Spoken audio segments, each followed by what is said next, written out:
When we trust the makers of baby formula more than we do our own ability to nourish our babies, we lose a chance to claim an aspect of our power as women.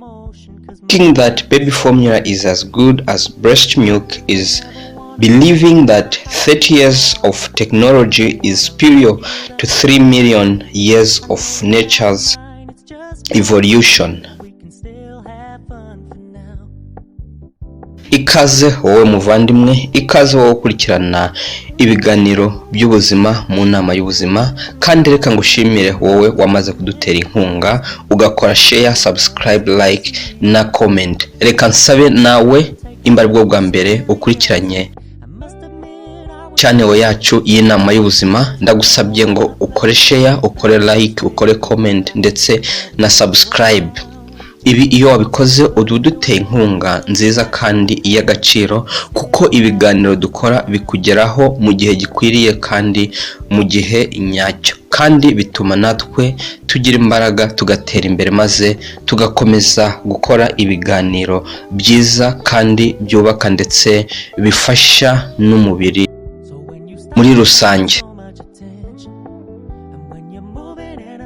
Mu kiganiro cyacu cy'uno munsi turarebera hamwe akamaro k'amashereka.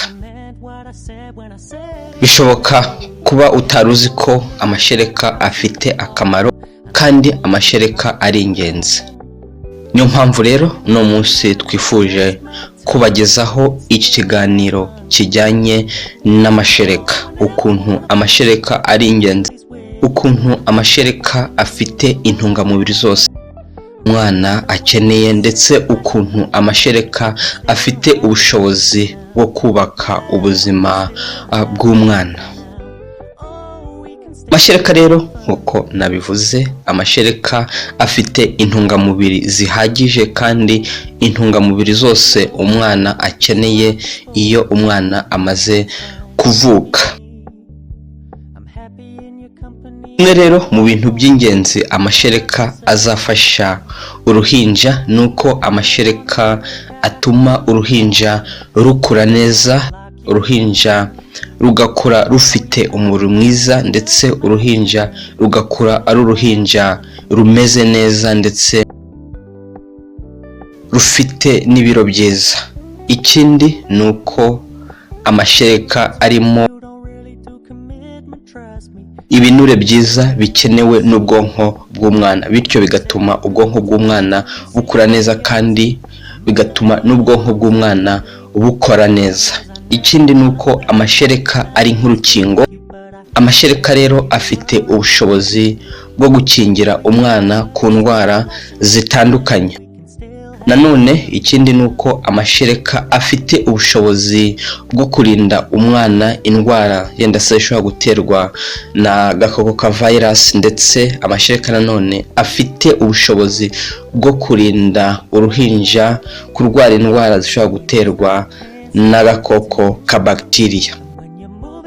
Ni byiza rero ko abana bacu bonka kandi bakonka igihe nyacyo kandi bakonkera amezi akwiriye. Niyo mpamvu rero iyo ugiye kwa muganga nk'umubyeyi, cyane cyane abamama, bakubwira ko ugomba konsa umwana amezi 6 nta kindi kintu ushyizemo. Nuko baba bazi ko amashereka afite ubushobozi bwose, afite ubushobozi bwo guhaza umwana, bwo kurinda umwana, bwo gukingira umwana, ndetse n'ubushobozi bwo gutuma umwana agira ubuzima ndetse n'umubiri mwiza.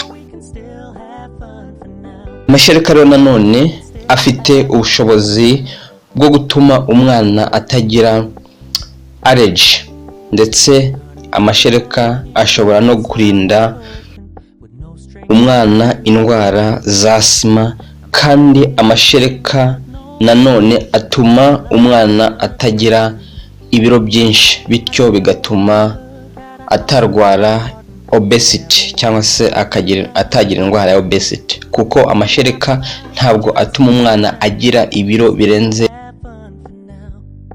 uko angana, ahubwo atuma umwana agira ibiro bingana nuko angana.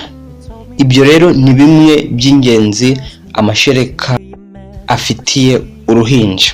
nk'uko nabimaze kubivuga, burya ni byiza ko umubyeyi yonsa umwana amezi 6 nta kindi kintu amuvangiyemo, kereka yenda se habayemo ko umwana arwaye, noneho umuganga akagusaba ko hari ibindi bintu uvangira umwana. Ariko mu gihe nta kibazo umwana afite kandi nta muganga akubwiye ko hari ibindi wamuvangira, ntago ari ngombwa ko hari ikindi kintu uvangira umwana mbere umwana arenza amezi 6. Ibyo rero byari bimwe mu bintu amashereka afasha umwana. Konsa rero burya nako gufite akamaro. Konsa gufite akamaro ku mwana, ariko gufite akamaro no kuri nyina w'umwana. Akamaro konsa nuko konsa bituma habamo urukundo hagati y'uruhinja na mama w'uruhinja, bityo bigatuma bagirana ubushuti bwiza kandi bukomeye ndetse bakanakundana. Niyo mpamvu rero ari byiza ko burya umubyeyi wose ufite umwana mutoya agomba gufata umwanya akamwosa, bakaganira, akamuririmbira, ndetse ni na byiza uretse n'umwana wonka ndetse n'umwana uri mu nda, burya ni byiza ko aganira na nyina ndetse na se, maze bityo bakagirana ubusabane buhagije. Ibyo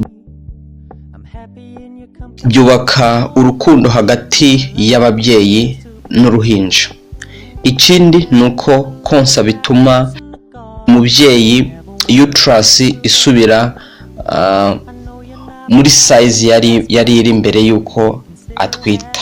Iyo umaze kubyara burya nkuko bizwi nuko iyo umubyeyi atwite habamo impinduka mu bice byinshi by'umubiri, ndetse harimo niyo bita uterus. Uterus rero iyo umuntu amaze kubyara agatangira konsa, iyo yonsa bituma uterus isubira uko yari imeze mbere yuko umuntu atwita.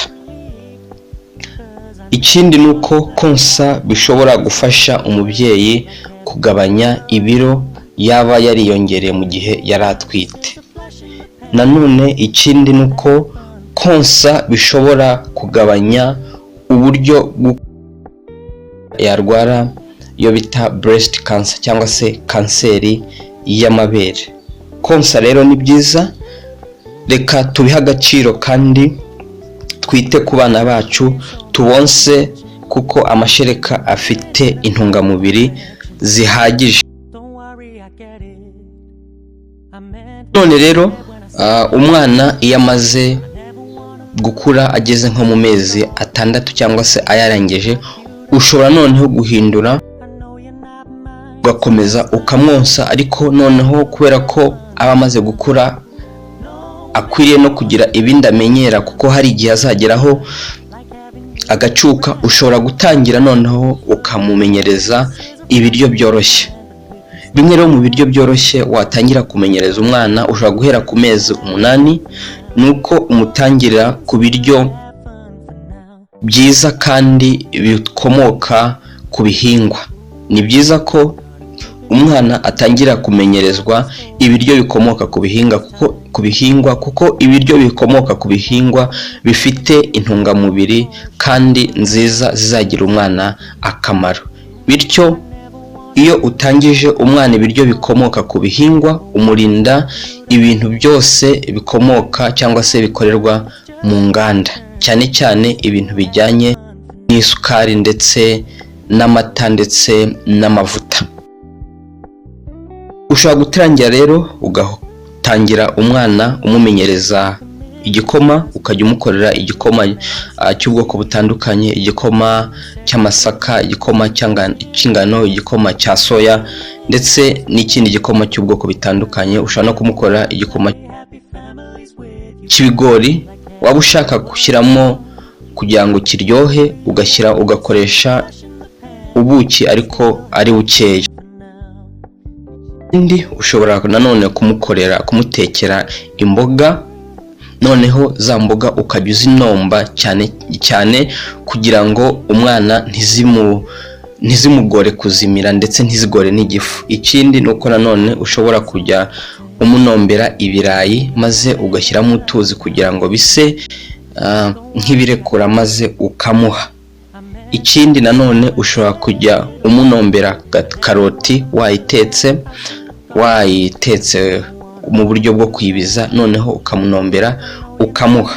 Ibindi nanone nuko wamumenyereza utuzi dushyushye, kuko ni twiza, tumufasha koza mu mara ndetse tugatuma n'umwana agira umubiri mwiza, ndetse tukamufasha no koza umubiri, kuko utuzi dushyushye tusohora imyanda mu mubiri.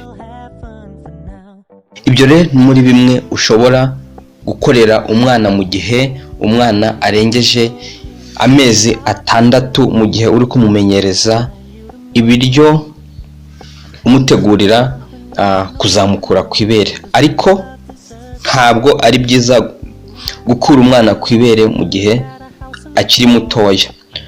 Mu gihe cyose nta kibazo ufite, ni byiza ko wonsa umwana kugeza ku myaka 2. Bitagukundiye ukamwosa umwaka 1 n'igice, ariko bigukundiye ushobora no kumwosa ukageza ku myaka 2. Nta ngaruka bigira ku mwana ndetse nta n'ingaruka bigira ku mubyeyi. Ibyo rero byari bimwe bijyanye no konsa ndetse n'amashereka. Ikiganiro cyacu kino munsi naha kigarukiye. Reka mbashimire ko mukomeje gutega amatwi ikiganiro cyacu ndetse mukomeje no kudutera inkunga. Reka rero nongere nsabe ababyeyi ko bashaka umwanya bakita ku bana babo, ndetse bashaka umwanya uhagije bakicarana n'abana bakaganira, kuko bifite akamaro ndetse bituma abana bakura neza, ndetse bagakura ari abana bakunda Imana kandi bakunda n'abantu, ndetse bagakunda n'igihugu cyabo. Reka rero mbasezere kandi mbifurize imigisha y'Imana, kandi mbifurize kugubwa neza, ndetse mbifurize n'ubuzima bwiza. Shalom shalom. Ndi umuvandimwe wanyu kandi inshuti yanyu John Nyandwi. Ndabakunda.